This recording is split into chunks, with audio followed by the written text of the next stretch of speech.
Shalom Vrahá, paz e bênçãos, que alegria, meus irmãos, meus amigos, minhas amigas, estar aqui nesse momento com vocês. E nós estamos na série Restauração Plena, é uma série, hoje será o 10º vídeo, eu quero agradecer a você de todo o meu coração por estar nos acompanhando, nos seguindo. Palavras simples, temas importantes, porém, são de tremenda bênção a cada um de nós, aquele que recebe. E a nossa intenção é essa. A nossa intenção é trazer uma melhor qualidade de vida. Sabemos que os dias são maus, sabemos que os dias precisam de suporte, de apoio, precisamos de novas amizades, temos que investir na nossa fé, porque sabemos que temos que prevalecer e temos que ser luz nas trevas. Então, hoje eu queria começar com você, está aí na tela, a amargura e o perdão pleno. Nós estamos trabalhando naquele tripé de ah, indivíduo, família e igreja.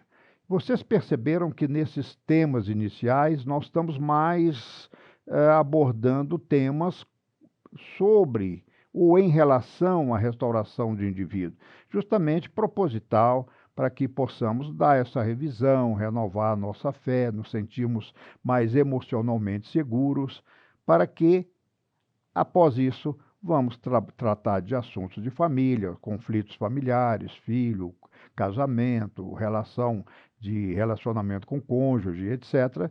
E depois vamos pincelar com a restauração da igreja.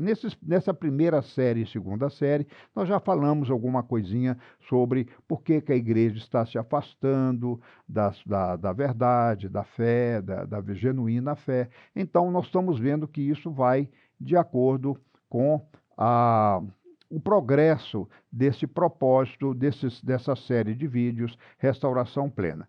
Bom, eu creio que todos nós, sem exceção, já vimos que pessoas que estão andando constantemente mal-humoradas, pessoas estão assim, implicantes, insatisfeitas, desconfiadas em excesso, intolerantes, impaciente, pessoas agressivas, nervosas, pessoas que sentem prazer em ficar só, pessoas que ficam constantemente acusando os outros, etc. Provavelmente uma pessoa com essas características está, com certeza, sofrendo de uma doença chamada mágoa. E eu quero dizer para você que mágoa é uma tríplice prisão. Por quê? A mágoa, uma pessoa magoada, ela vai prender a si mesma, ela está presa na própria mágoa que ela sente. Depois, ela prende aquela pessoa que lhe magoou, não é? Então, ela sofreu essa mágoa de alguém. Então, ela acaba no mundo espiritual, e isso é muito verdadeiro que eu estou falando, tem fundamento bíblico, ela prende aquela pessoa que foi a causadora da mágoa. E depois, uma pessoa que está presa a si mesmo, prende ao próximo, ela perde a capacidade de amar e ser amada. Conclusão, é uma situação tremenda, não é? Uma situação difícil de conviver, uma pessoa que perde a capacidade de amar e ser amada. E aí eu diria para você o seguinte: nós não vamos entrar em detalhes dos tipos de mágoas, como elas nascem, como eu já quero chegar no final, já quero começar encerrando. Mágoa, como curar segundo a palavra de Deus? Eu posso dizer para você que a mágoa é um processo de cura e leva tempo. E o tempo não cura a mágoa. Quem dera se você deixar passar o tempo e aquela mágoa, aquele ressentimento saísse sozinho, ou você fosse liberto automaticamente. Não. Na verdade, essa mágoa, eu diria que ela se transforma em amargura, porque a mágoa é como se fosse em banho-maria. Se você colocar a mágoa em banho-maria, ela acaba se transformando numa síndrome, numa doença chamada amargura, uma doença da alma. E essa amargura, ela tende a aumentar, porque ele é um somatório dos seus ressentimentos, dos seus desapontamentos, daquelas pessoas que o magoaram. Então, a primeira coisa que nós temos que fazer para tratar da mágoa é perdoar. E eu quero apresentar para vocês aqui a palavra perdoar na língua grega é apoluo. Também existe a palavra afiemi. Apoluo, daí que vem o termo em inglês apologize, quer dizer, de perdoar, é o ato de você liberar, soltar. Então, perdoar é cortar as cadeias, deixar que aquela pessoa que lhe ofendeu vá embora. Corte as cadeias que prendia você àquela pessoa que lhe magoou. Corte as cadeias, corte as correntes, deixa ir, deixa ser livre, deixar ir, não reter. Isso, não prender. Isso é a palavra apoluo, uma palavra muito bonita. E dentro desse contexto de apoluo, nós vamos pegar na Bíblia dois exemplos ou duas situações que nós devemos sempre perdoar. Então, perdoar, eu vou até falar com você assim de uma maneira muito simples, é, é relativamente fácil saber quando você tem que perdoar. Por que que eu digo fácil? Não que o perdão seja fácil, não. Eu estou falando que o ato de perdoar, as situações em que você deve perdoar, é relativamente simples, porque só tem duas situações que você tem que perdoar. Ou você foi o ofensor, ou você foi o ofendido. O ofensor está lá em Mateus capítulo 5, verso 23, quando Yeshua diz o seguinte: se ao trazer ao altar do Senhor a tua oferta, não é? A sua oferta, e você lembrar de alguém que você magoou ou ofendeu, deixa a sua oferta no altar, vai primeiro reconciliar com seu irmão e depois venha trazer a sua oferta. Então, nós estamos no caso de perdoar, de reconciliar, quando fomos o ofensor. E eu digo para você com muita propriedade: quem de nós não ofendeu ninguém? A gente ofende, às vezes intencionalmente, às vezes sem querer. No meu caso, por exemplo, eu encontro com o irmão e falo: ah, Marcelo, olha, estou sentido com você. Aí eu digo: o que que eu fiz, minha irmã? O que que eu fiz? Ah, o senhor não me cumprimentou depois do culto. Já a terceira vez que eu estendo a mão, o senhor não viu que eu estava com a mão estendida. Eu falei: ô, minha irmãzinha, me perdoa. Me perdoa. Você está magoada comigo porque eu não te abracei, não cumprimentei. Vem cá que eu vou te dar um abraço, né? Então, muitas vezes a gente ofende a pessoa se ofende conosco e eu nem estou percebendo que eu estou ofendendo. Mas a maioria das vezes que tem gravidade é quando você propositalmente causa mal a uma pessoa, não é? Uma palavra torpe, uma palavra ofensiva, uma palavra que feriu. E quem de nós não feriu por palavras? Não é? As palavras ferem. A ferida causada por uma palavra maldita, mal falada, no tempo errado, aquilo é uma marca que pode ser até para sempre, se essa pessoa não tomar posse do perdão e da cura. Então, essa é a situação quando a pessoa foi o ofensor. E a outra situação, Yeshua fala lá em Mateus, no capítulo 17, de Mateus 17, 2, é quando fomos ofendidos. Aí é a razão da mágoa, né? Alguém nos ofendeu. Então, o que que Yeshua recomenda para aquela situação que você recebeu uma mágoa, uma ofensa, não é? O que transformou em mágoa? É perdoar. Então, perdoar é deixar ir, cortar as correntes, liberar, apoluo, não é? E aí nós vamos ver que essa liberação de perdão é um perdão humano. Você vai dizer o nome da pessoa, normalmente o recomendável é que aquela pessoa que você ofendeu, você se dirija a ela e peça perdão, quando possível.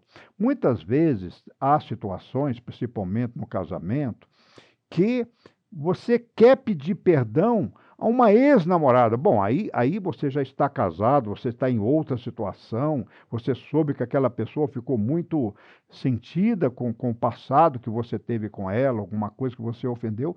Muitas vezes não é possível você se dirigir àquela pessoa e passar aquilo a limpo. Mas vale a intenção do coração. No mundo espiritual, você pode liberar aquela pessoa. Lembra que eu disse que a falta de perdão, na verdade, é uma tríplice prisão, que prende a você mesmo, prende ao outro e você perde a capacidade de amar e ser amado.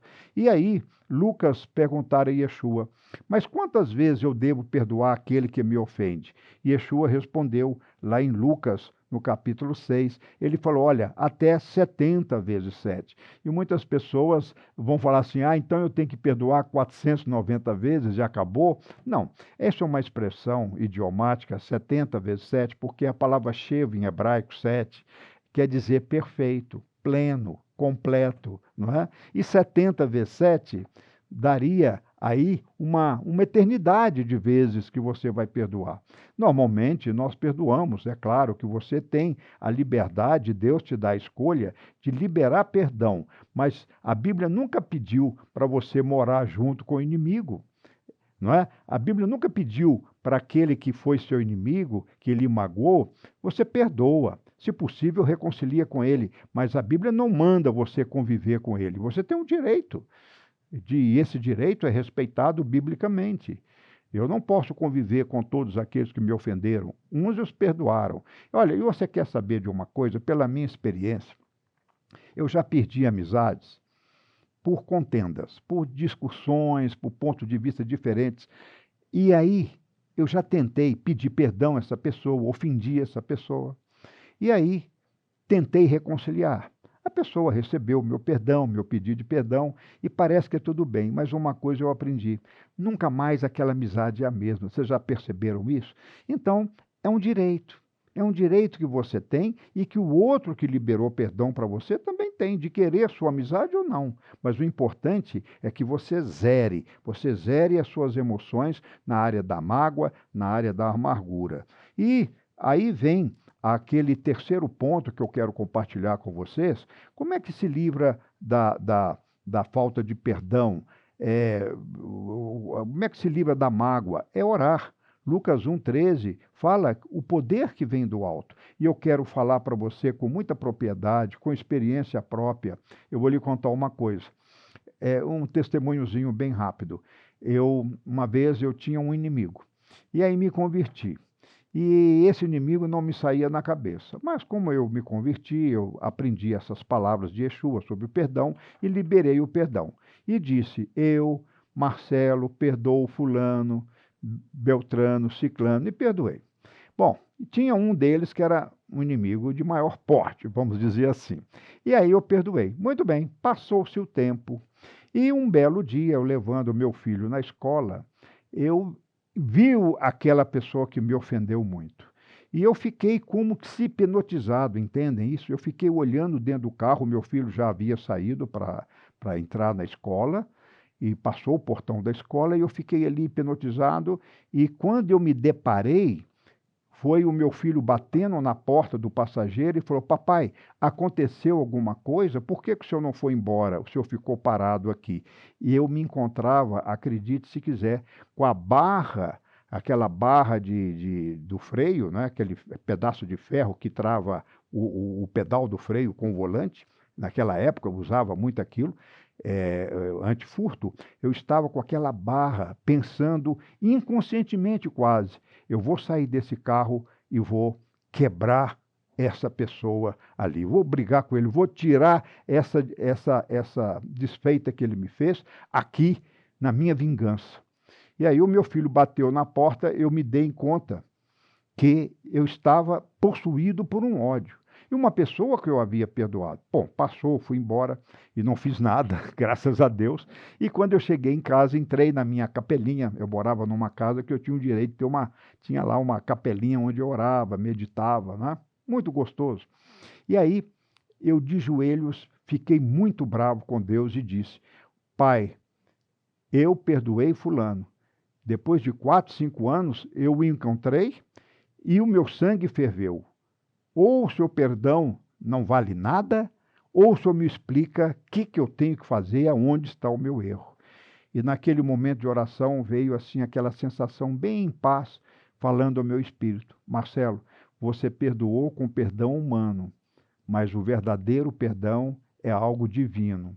Ou seja, peça perdão, pegue ou tome posse do perdão de Deus para perdoar aquele que te ofendeu. Aí, desse dia, então, eu falei: Pai, eu tomo posse do seu perdão, que o seu perdão inunde o meu coração, a minha vida, e com o teu perdão, através de mim, passando por mim, eu perdoo fulano de tal. E aí me vi livre. E eu achava que eu estava liberto dessa falta de perdão, e não estava, até que eu havia encontrado com esse inimigo. Então, orar. Orar não tem como, o melhor remédio é invocar o poder que vem do alto, aquilo que vem. Agora, um conselho também, isso aqui são coisas pessoais, são minhas experiências pessoais, eu coloquei ali o número 4, fugir das situações conflitantes, não é? Efésios 4:31 diz: toda amargura, toda cólera, toda ira, toda gritaria, toda blasfêmia sejam tiradas dentre vós. Então, é evitar situação conflitante, evitar sair fora da confusão, da gritaria, da cólera, da amargura. Então, pede para sair fora. Então, nós temos que trabalhar com essa falta de perdão que transforma em mágoa e a mágoa, a amargura. Então, é orar e buscar sair fora, fugir das situações difíceis. Número 6, eu coloco ali, número 5, quer dizer, Tiago 1:25. É fantástico. Perseverar. E a palavra fala em Tiago, perseverar na lei da liberdade. O que é isso? Se realmente eu não perdoo, eu estou preso. Que liberdade existe com o coração cheio de mágoa, não é verdade? Então, liberar perdão. Liberar perdão é ser livre, é tomar posse da liberdade. O número 6 já falamos, recomendação de Yeshua, confessar os vossos pecados uns aos outros. Então, pegue aquele amigo, ou seu pastor, ou diácono, ou presbítero da sua igreja, converse com ele, uma pessoa idônea, séria, uma pessoa que tem comprometimento com a verdade, com a palavra do Senhor. Confesse a ele, fala: olha, eu não posso confessar meu pecado a quem eu ofendi, mas eu quero confessar a você. Eu quero confessar as minhas falhas. E você confessa, e aquele irmão ora com você, não é? Então, confessai os vossos pecados uns aos outros. E se aquele irmão com quem você está a confessar quiser confessar também, é um momento lindo. É um momento que você pode fazer isso num café, oferecendo um café na sua própria casa e falar: fulano, vem orar comigo na minha casa, eu preciso te contar algumas coisas. E você desabafa, põe para fora tudo isso todo tipo de amargura, ressentimento. E eu encerro agora aqui com vocês o número 7, que eu recomendo: não ruminar os fatos passados. Gente, não podemos ruminar os fatos passados. Isso tem que estar muito claro na nossa posição, na nossa tomada de posição e determinação. E quando vem algo passado, eu tenho que criticar. Eu faço uma crítica essa lembrança na minha memória. E aí eu determino que esse fato, essa lembrança ruim do passado, saia da minha mente. Eu exijo que ela saia, eu dou ordem ao meu inconsciente. A gente tem que correr atrás também de uma libertação plena. E Yeshua pagou o preço por nós, mas nós temos que dar o primeiro passo, não ruminar os fatos passados, é uma coisa que somente você pode dominar, somente você pode determinar. E eu encerro dizendo Filipenses 4:8, que diz: tudo que é verdadeiro, tudo que é honesto, tudo que é justo, tudo que é puro, tudo que é amável, tudo que é de boa fama, nisto pensai. Amém? Portanto, se você não se inscreveu no nosso canal, se inscreva agora, acione o sininho para você receber as notificações e deixe o seu comentário. E eu quero agora pedir a você, em nome de Yeshua, que coloque os seus opositores, aqueles chamados inimigos, aquelas pessoas que te ofenderam e que você foi o ofensor, coloque isso agora no trono da graça e da misericórdia de Hashem. Em nome de Yeshua HaMashiach, eu declaro a sua vida livre, livre, livre e liberta de toda amargura, de toda mágoa. Shalom.